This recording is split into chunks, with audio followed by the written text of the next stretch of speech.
Okay.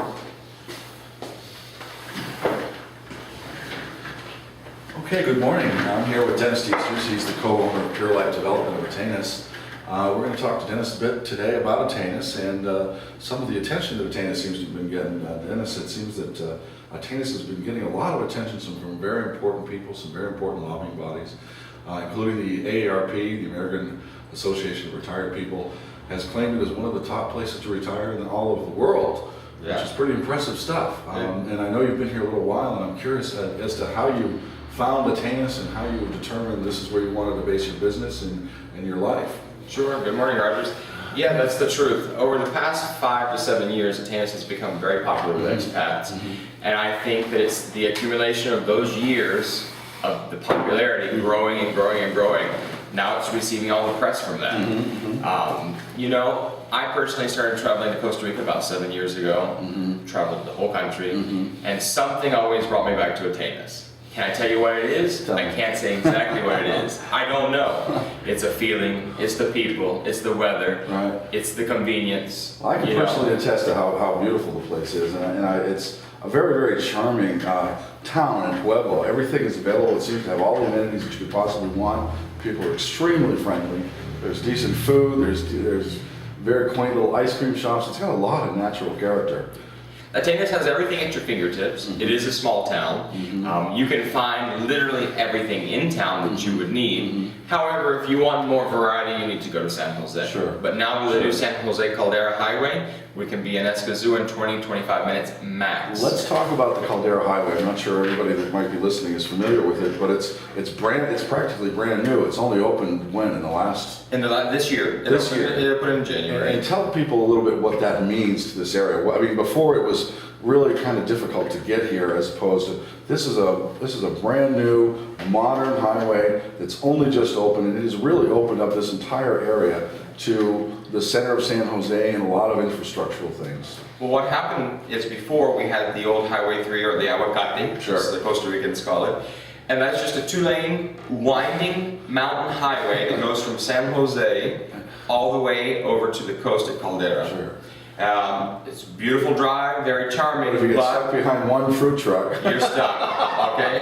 And what happened with the new Caldera Highway? This is something that started 30 years ago and just was finished this year. Fruition, yeah. And what happens is there's a big valley that opens up from San Jose all the way to the coast. Okay. And this highway basically runs through that more or less flat valley. Nothing is completely flat in this area of Costa Rica. Sure. So you basically have a big highway that is 2-lane, opens up to 4 lanes, some areas 6 lanes, so that the traffic can flow very easily from San Jose all the way down to the coast. One of the things that is interesting to me is the fact that the Caldera not only opened up to gringos or perhaps people from the United States and Western countries that want to move here, but it's also opened it up to Ticos. Yeah. Now Ticos are considering and moving from some of the wealthier inner city areas to Atenas. Is that what you're saying? It's a big trend because it's like everywhere else in the world. You grow up in the city. That's where the majority of your business, your industry, your banking, everything is in the big city, in the capital.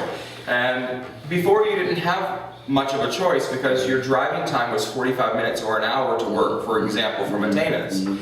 But now with the new highway, you can live in Atenas and be to work in 20-25 minutes. And there's a lot of money in the Tico communities that's coming out here. Now, I guess one of the things you should understand about Atenas is, I think what makes it spectacular are the views. I mean, once you're out of town and just a little ways away and up, you are reaching and seeing some fantastic views, incredibly close to nature.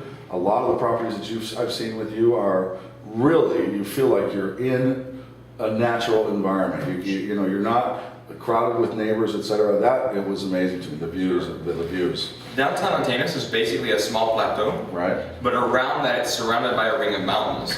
So basically 7 minutes driving from the center of town, you're up in the mountains again, and you're getting those amazing views. Gotcha. For example, if you're on the south end of town in one of the developments like Roco Verde or Picaflora, you're going to get the back valley views that look over to Puriscal, and if you're far enough over, you'll get a tip of the coast down at Caldera.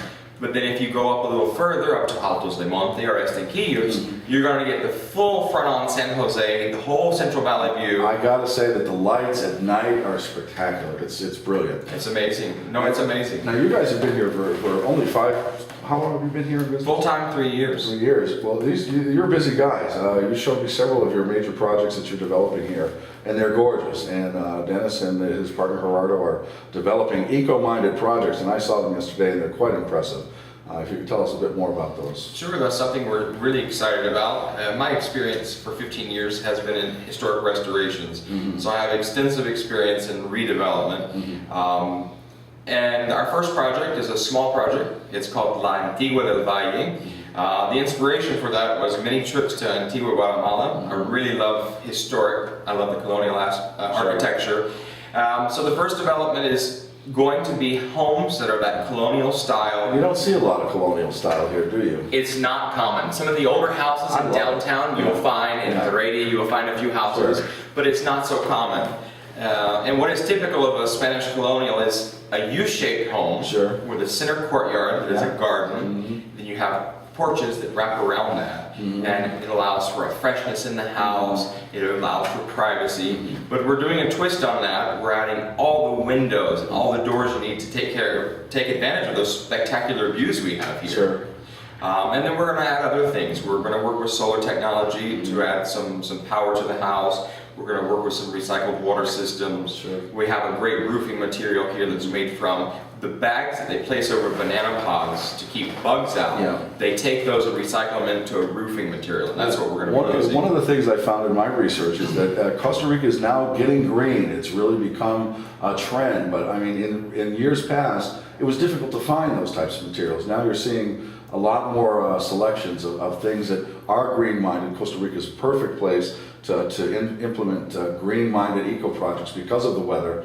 Are you seeing a lot more green-style construction here? You're starting to see it more and more. There are a few small projects dotted here and there, like the one we're working on.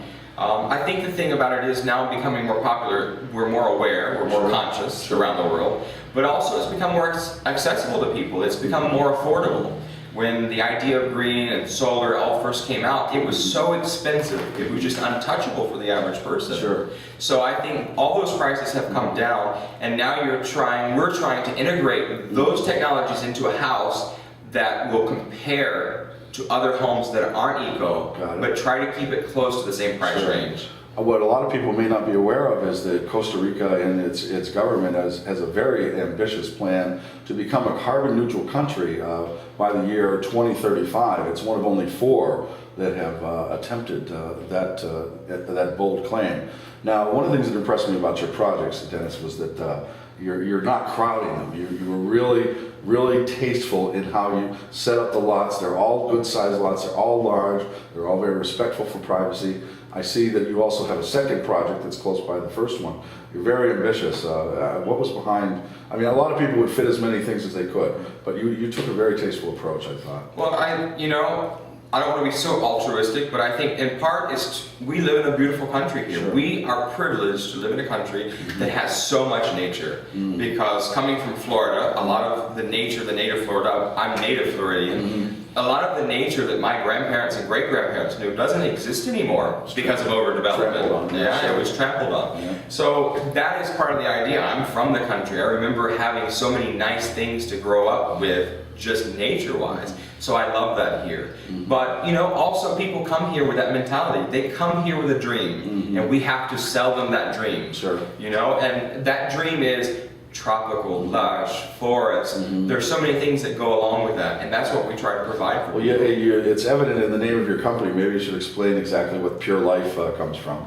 Pure Life, the base of that's the English version of Pura Vida. Pure Life. That's here in Costa Rica, that's more than just 2 words. That's a way of life. It is a way of life. It's a way of life. It's slow down, relax a little bit, enjoy your neighbors, share some food, have a beer, whatever your drink of choice is. Just relax. Do the things you need to do, take care of your family, but nothing is so important that you can do it tomorrow if you have to.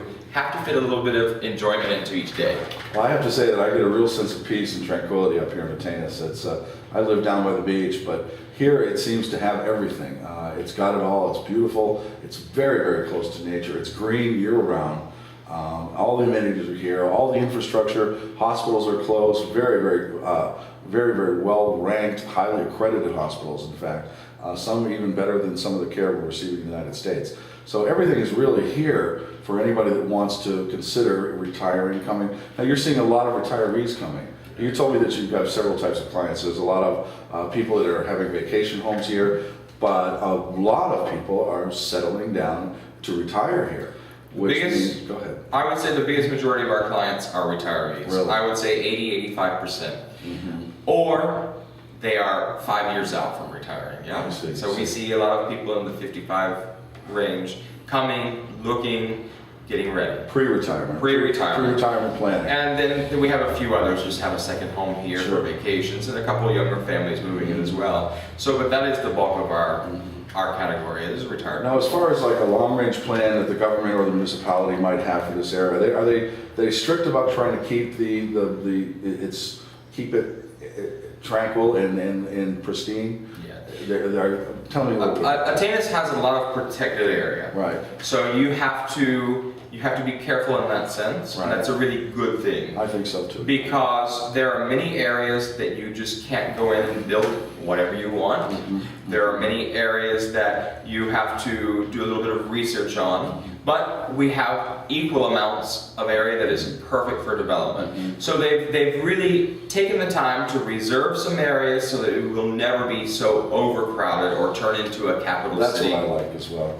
Well, I must say, Dennis, I have to tell the people that might be viewing this right now that Dennis and his partner Gerardo are both great gentlemen and very personable and are running around. I can see them helping people in every little way they can possibly do, whether they're clients or not. So when you get to Atenas, Costa Rica, please look up Dennis and Gerardo.